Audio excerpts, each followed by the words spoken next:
Hey, welcome back to Evil's Comics. I'm Evil Mike, and I got another review for you. This is going to be Marvel Comics, the only Marvel comic I read this week, but this was Moonknight, issue number 4, with the Mackay cover. I think this was just cover A. Um, let's get into the who's, whys, what's, and where's. We got writer is Jed Mackay, artist is Alessandro. Looks like Cappuccino. Color artist is Rachelle Rosenberg, and then we got letters by VC's Cory Petit, and it looks like Steve McNiven and Frank Derry Mata is the cover artist. I do see that it says McNiven on the cover. For those of you who are not familiar with Moonknight, this current iteration of Moonknight. There's not a lot that's been going on in the story. I mean, we're only 4 issues into it. So far, Mark Spector as Moonknight, he has set up the Church of, I think it's pronounced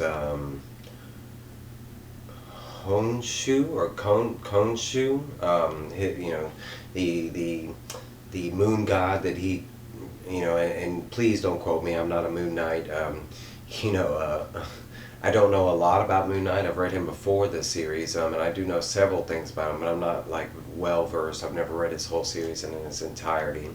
But as far as what I do know, Mark Spector, Moonknight, he suffers from like multiple personality disorder, and he has varying different personalities. I've known in the past one of his major bad guys was himself. He was like a serial killer.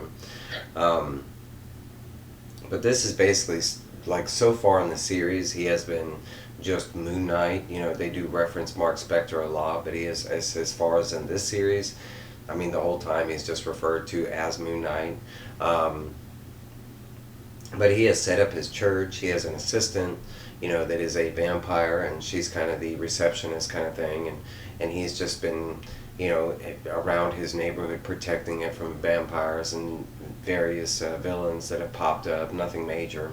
We have had run-ins with, another member of the Khonshu, tribe or whatever, and that was Hunter's Moon, and Moonknight kind of beat his butt in the last issue, and we're kind of starting off in this issue, and it's basically, it's Mark with his therapist again, and basically, she's asking him, what's the need of the mask, and why do you hide behind it, and kind of thing, and he's basically like, that this is my face, and that this is, I need to wear this to protect certain people and that kind of stuff. And they even make references about, like,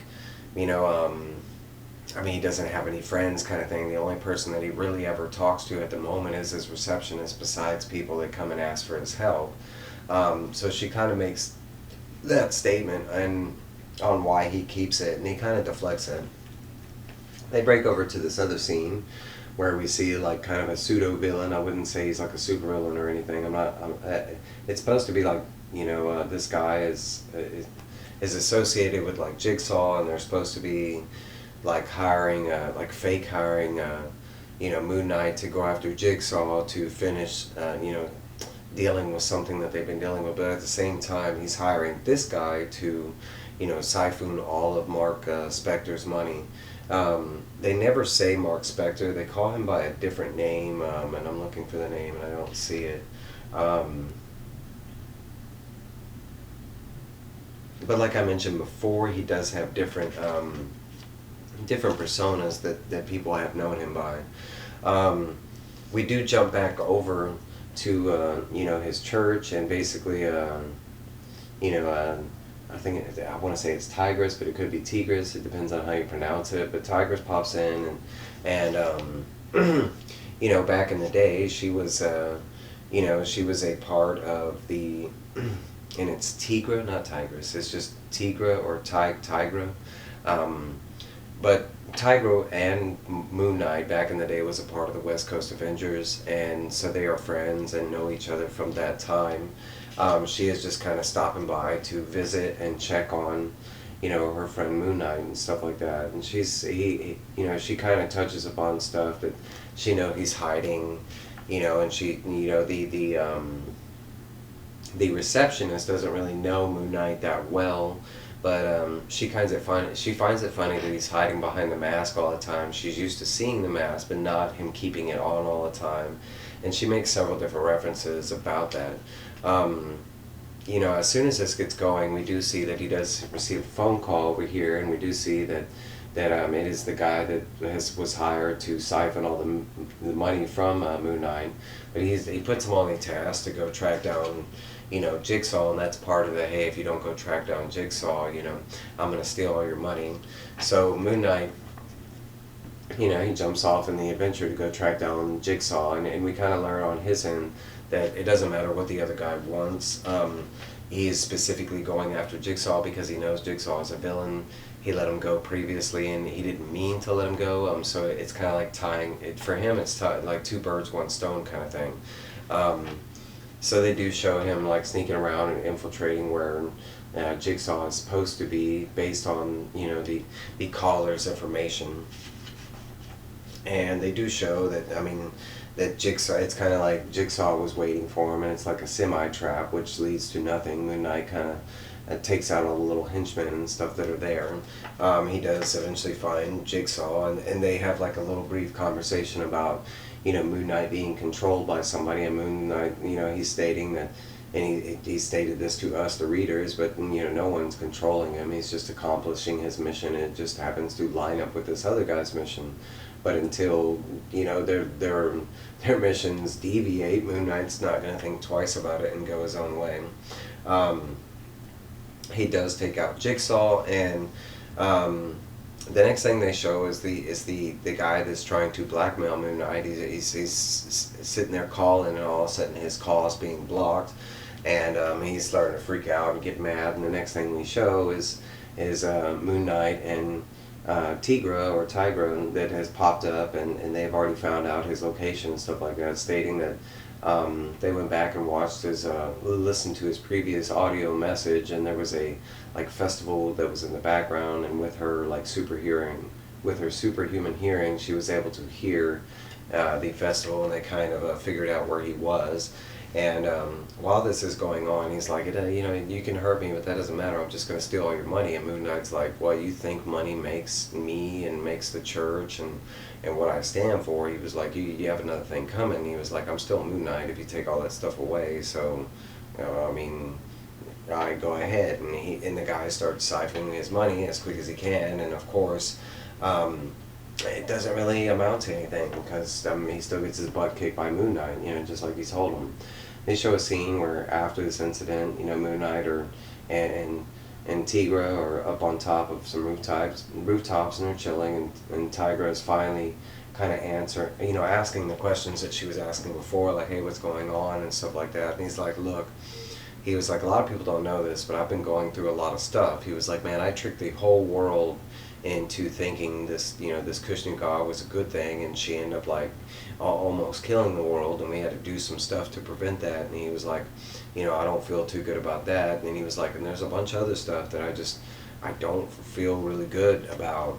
And he makes a statement about like, there is a main reason why he wears the mask all the time now, and he doesn't really tell a lot of people about why he wears the mask full time, not even as a psychiatrist type thing. But he does take off the mask, and we do get to see a different version of Moonknight that I had not been accustomed to. I had not, it took me by surprise, but it makes a lot of sense because he is battered and beaten the fuck up. But he also goes into the main reason why he hides his face, and it has nothing to do with the way it looks. It's because he can't look at himself in a mirror or a reflection. He has not come to terms with what he has done in the past, presently, and he's still trying to make up for that. That's kind of why he's on this path that he is. And he kind of lays out that all on the line with Tigra, telling her, everything he's been going through, and he kind of breaks down, and it's like really the first time he's been able to talk, honestly to anybody about this. And they kind of leave it at that, with them just on the rooftop, and basically Moonknight's like, confiding in her, and and it kind of fades off into the next episode, and they just show it looks like the weight of the world will be resting on Moon Knight's shoulder, kind of thing, is what they're showing on the cover. A whole bunch of like chain links and weights, kind of thing. In my honest opinion, I love this issue. I love the art. The art has been spectacular each issue, but the story, for the most part, has been okay. It's been good, right? It's kept me on from issue to issue, but it has been lacking something, and this issue kind of pinpoint one of the things that was lacking. It was lacking that really base emotion character part. Like, yes, it's fun to watch a superhero beat up stuff, yeah, but I mean, what's the drive? What's the what's the consolation prize? What's the gamble for, having, the way they stated it in this issue is, that's why he was wearing his mask. For one, I love that answer to why he was wearing the mask all the time, because it was a question I was asking myself, because I have seen Moonknight without his mask before. But another thing is him finally answering up to a lot of these things that have happened lately in the MCU, kind of thing, or in the comic MCU. But I don't know. Overall, I love this issue. I thought it was good. I'm looking forward to the next issue, and hopefully we'll get, if they continue on this way where it becomes this sad, sappy thing, which I don't see them doing. I believe it could change the dynamic where it's just the ambulance takes off, but I think it's showing us a lot more of his character, and the character develop on the path that he's about to walk, and some of the things that he's about to face coming up. But overall, I love this issue. I thought it was great, and that's my review. I have a lot more coming, so be on the lookout. Bye, guys.